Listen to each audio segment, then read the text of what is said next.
नमस्कार बंधुरा पारमितार हेसेले आपनादेर सबाइके स्वागत जानाई।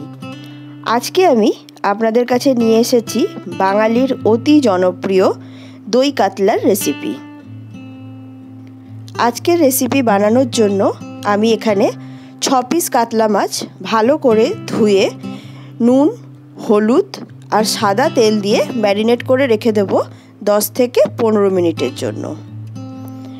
आपनारा चाइले এই রেসিপিটি রুই দিয়েও করতে পারেন। দু ক্ষেত্রেই এর স্বাদ হয় অসাধারণ। মাছটা যেই সময় ম্যারিনেট হচ্ছে সেই সময় কিছু মশলা আমি বানিয়ে নেব।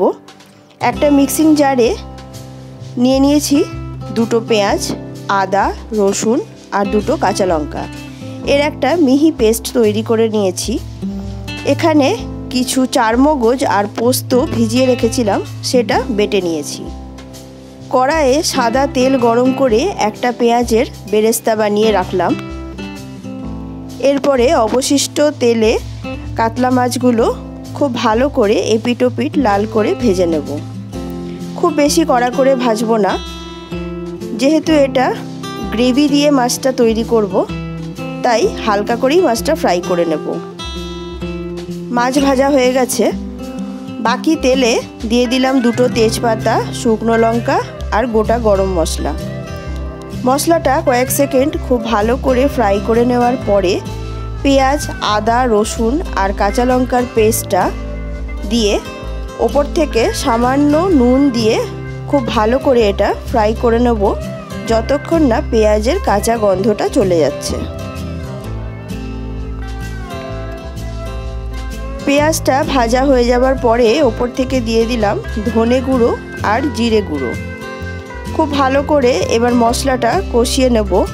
সামান্য জল দিয়ে দিলাম যাতে মশলাটা পুড়ে না যায়।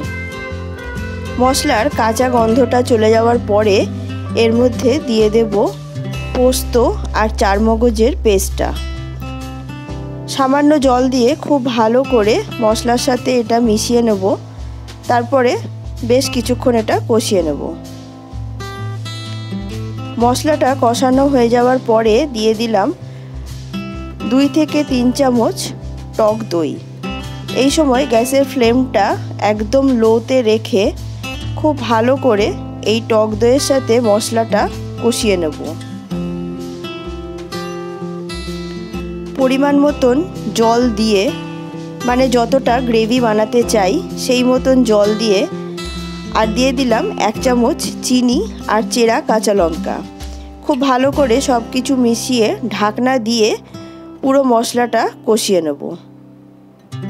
গ্রেভিটার থেকে তেল ছেড়ে এলে ভেজে রাখা মাছগুলো গ্রেভির মধ্যে দিয়ে খুব ভালো করে মিশিয়ে 3 থেকে 4 মিনিট খুব ভালো করে ফুটিয়ে নেব। ওপর থেকে দিয়ে দেব ধনেপাতা কুচি। ব্যাস, তাহলেই তৈরি হয়ে যাবে আমাদের দই কাতলা।